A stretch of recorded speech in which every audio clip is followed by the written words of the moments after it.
দোল্লাই নওয়াবপুর বালিকা উচ্চ বিদ্যালয়ের নবম শ্রেণীর ছাত্রী ইষ্টি সাত সকালে বন্ধুদের সাথে রওনা হল স্কুলের দিকে। দোল্লাই নওয়াবপুর বালিকা উচ্চ বিদ্যালয় 2010-এর অক্টোবরে প্রতিষ্ঠিত কাইট বাংলাদেশ লিমিটেড 2011-এর প্রথম দিকে এই স্কুলটিতেই শুরু করে ইজি ক্লাস। কি এই ইজি বা সহজ class? Easy class is for education. Our focus to support teacher in classroom so that students will get the benefit. It is easy enough for teachers to teach easily and is enjoyable for students to learn easily. সহজ class শ্রেণীকক্ষে ব্যবহারের জন্য একটি শিক্ষা উপকরণ। এটি মূলত প্রস্তুত করা হয়েছে শিক্ষকদের ব্যবহারের জন্য। আমরা শুনবো আজকে সুমির গল্প। সুমিকে কি তোমরা চেনো? তোমাদেরই মতন একজন ক্লাস 9-এর শিক্ষার্থী। ওর মনটা আছে খুবই ভালো। কেন জানো? কারণ জন্য লেখাই রয়েছে, কারণ মনি আসছে ঢাকা থেকে। তথ্য প্রযুক্তির বিষয়গুলো আজ আর মোটেও বিস্ময় নয়, যার ফলে দেখা যাচ্ছে এখনকার সময় বিভিন্ন বিদ্যালয়গুলোতে প্রযুক্তি কিন্তু পৌঁছেই গিয়েছে। আর একটা শর্টকাট রাস্তা আছে। বাবু করলো কি, ওই শর্টকাট রাস্তাটা ধরে ওই নির্দিষ্ট দিকে স্টেশন থেকে যাওয়া শুরু করলো। বিভিন্ন গ্রুপের রাস্তা ব্যবহার করে আমরা কেন নির্দিষ্ট জায়গাতে পৌঁছে যাচ্ছি? সুমি জিজ্ঞেস করলো আর কাকে? বাবু ভাইকে জিজ্ঞেস করলো।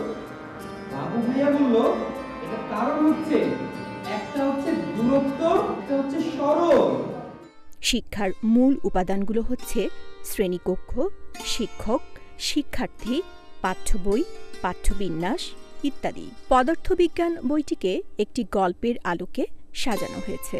যেভাবে আমরা একটি গল্পের বই পড়ি বা একটি কমিকের বই পড়ি, সেভাবে বিজ্ঞানকে সাজানো যায় কিনা সে উদ্দেশ্যেই বিজ্ঞান ভীতির পরিবর্তে বিজ্ঞানের প্রতি ভালোবাসা জন্মানো, পাশাপাশি গল্পকে সহায়তা করার জন্য গল্প সংশ্লিষ্ট অনেকগুলো চিত্র প্রদর্শন করা হয়েছে, যাতে করে একজন শিক্ষক গল্প বলার পাশাপাশি চিত্র প্রদর্শনের মাধ্যমে শিক্ষার্থীদের মাঝে বিষয়বস্তুকে সবচেয়ে বেশি গুরুত্বের সাথে বোঝাতে পারেন। আর প্রত্যেকটা অধ্যায়ে কতগুলো পাঠে ভাগ করা থাকে, নির্ধারিত সময়ের মধ্যে সিলেবাসটা শেষ করতে পারি। স্লাইড নির্দেশনা এবং স্থিরচিত্র প্রদর্শন এ পাঠ নিলে শিক্ষার্থীরা আনন্দ বোধ করে এবং পাঠটা তাদের সহজ হয়ে যায়। সহজ ক্লাসের মাধ্যমে শিক্ষণ আন্তর্জাতিক প্রক্রিয়া অনুধাবন করার চেষ্টা করা হয়েছে, যেখানে শিক্ষণ প্রক্রিয়ার 5টি ধাপ যথাযথভাবে অনুসরণ করা হয়েছে। শিক্ষার্থীদের মধ্যে প্রেষণা সঞ্চার, বিষয়ভিত্তিক পূর্ব জ্ঞান যাচাই, বিষয়বস্তুর বিস্তারিত আলোচনা, সারমর্ম এবং শ্রেণী পাঠ্য বিষয় মূল্যায়ন। তবে সহজ ক্লাসের সহজ উপস্থাপনা বিষয়টি আসলে এত সহজ ছিল না। আমাদের একদল কর্মী বিগত 2 বছর ধরে আমরা এগুলো নিয়ে কাজ করছি। মূল বইটিকে আমরা নানান ধাপে ধাপে ভাগ করার চেষ্টা করেছি। আসলে একটি শ্রেণীকক্ষে কতটা ভাগে কিভাবে বিস্তারিত ক্লাস নেওয়া হয়, আমরা 89টা ভাগে পুরো বইটিকে ভাগ করেছি এবং আমরা সেটাকে বিশ্লেষণ করেছি। আমরা তৈরি করেছি 89টি গল্প, যেখানে একদল গল্পকার বিষয়বস্তুর আলোকে একটি কেন্দ্রীয় চরিত্রকে ঘিরে গল্পগুলো তৈরি করেছেন। একদল চিত্রকর তারা গল্পের আলোকে চিত্রগুলো তৈরি করেছেন।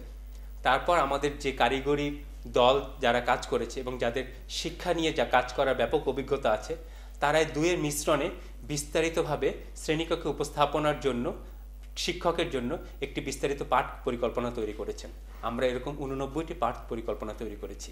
প্রথম দিকে শিক্ষার্থীদের মধ্যে অনেক নতুন প্রশ্ন জন্মাতো, তাদের বুঝতে অনেক সমস্যা হতো, কিন্তু এক পর্যায়ে গিয়ে দেখা গেল, কারণ শিক্ষার্থীদের নিজেদের মধ্যেও এক পর্যায়ে গিয়ে তারা সেই বিষয়বস্তু নিয়ে আলোচনা করতে শুরু করলো।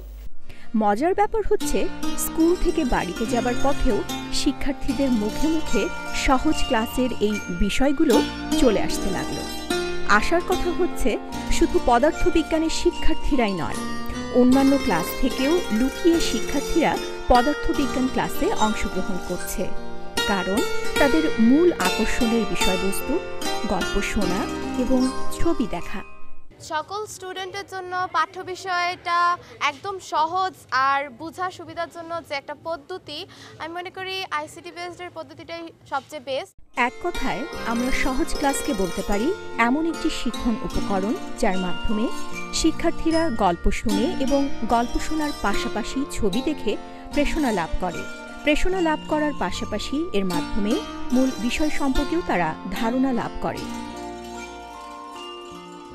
শিক্ষকের ভূমিকা হয় মূল আলোচকের বদলে একজন সহযোগী এবং কেবল প্রয়োজনের সময় বিশেষজ্ঞের। কেবলমাত্র শ্রোতা হবার বদলে শিক্ষার্থীরাও হয়ে ওঠে একজন কার্যকর সহযোগী এবং বিষয় সম্পর্কে বিশেষজ্ঞ।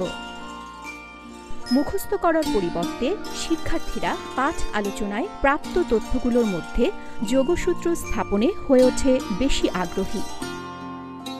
জ্ঞানের আত্মীকরণের চেয়ে ঘটনার কার্যকারণ বিশ্লেষণের প্রতি শিক্ষার্থীরা হয়ে ওঠে আরও মনোযোগী। শিক্ষণ পদ্ধতির গুণগত মানের উন্নয়নের পাশাপাশি এর বিষয়বস্তু বোঝার গুণের উৎকর্ষ সাধনের দিকে নজর রাখার কারণে শিক্ষার্থীদের বোধগম্যতা হয় আরও পরিষ্কার। মূল পাঠের সাথে সঙ্গতিপূর্ণ এবং সামঞ্জস্যপূর্ণ পাঠ যাচাইয়ের মাধ্যমে শিক্ষার্থীদের যথাযথ মূল্যায়ন সম্ভব হয় এবং ন্যূনতম প্রযুক্তিগত জ্ঞান নিয়েই সহজ ক্লাস পরিচালনা করা সম্ভব। সরকারও চাচ্ছে বিজ্ঞান শিক্ষার ভীতি দূর করার জন্য। আমার বিদ্যালয়ে সেই ভীতিটা কাজ করছিল। তারপর থেকে মাল্টিমিডিয়ার মাধ্যমে ক্লাস দেখে নবম শ্রেণীর শিক্ষার্থীরা বিজ্ঞান বিভাগে আসার জন্য আগ্রহ প্রকাশ করে এবং গত বছরের তুলনায় অনেক শিক্ষার্থী বৃদ্ধি পেয়েছে। যদি বিজ্ঞান বিভাগের সকল বিষয়গুলা এর আয়ত্তে নেওয়া যেত তাহলে শিক্ষার্থীরা আরও বেশি উৎসাহ প্রকাশ করত। প্রজেক্টরের মাধ্যমে এই বিদ্যালয়ে ক্লাস নেওয়াতে আমার মেয়ে খুবই উপকৃত এবং তার শিক্ষাটা স্থায়ী শিক্ষা হচ্ছে। আর আমাদের এই টিচারদেরকে যদি প্রশিক্ষণ দেওয়া হয় তাহলে আরও ভালো হবে এবং প্রত্যেকটি রুমে যদি প্রজেক্টর লাগিয়ে শিক্ষার্থীদের ক্লাস নেওয়া হয় তাহলে বাচ্চারা শিখতে আগ্রহী হবে এবং আরও স্কুলগামী হবে। তবে এ প্রক্রিয়া অনুসরণে কিছু সীমাবদ্ধতাও যে নেই তা নয়। প্রথম যে সমস্যা কম্পিউটার অপারেটিং সমস্যাটা, এটা মাঝে মধ্যে আমাদের পড়তে হয়। মাঝে মধ্যে ইলেকট্রিসিটি থাকে না, চলে যায়। ক্লাস শুরু করছি, এর মধ্যে ইলেকট্রিসিটি চলে যায়, তখন কিন্তু আবার আমাদের ক্লাসটা বিঘ্ন ঘটে। ব্যক্তিগত কম্পিউটার ল্যাপটপ না থাকা, সেটাও একটা সমস্যা বোধ করছি আমি। অচিরেই বাংলাদেশের অনেক স্কুলে শুধুমাত্র পদার্থবিজ্ঞান নয় বরং অন্যান্য সকল বিষয়ের ক্লাসও এই ইজি বা সহজ ক্লাস পদ্ধতির মাধ্যমে সকলের সহযোগিতা নিয়ে পরিচালিত হবে। কাইট বাংলাদেশ লিমিটেড সে আশাবাদ নিয়েই সামনের দিকে এগিয়ে চলছে। We need support on content development.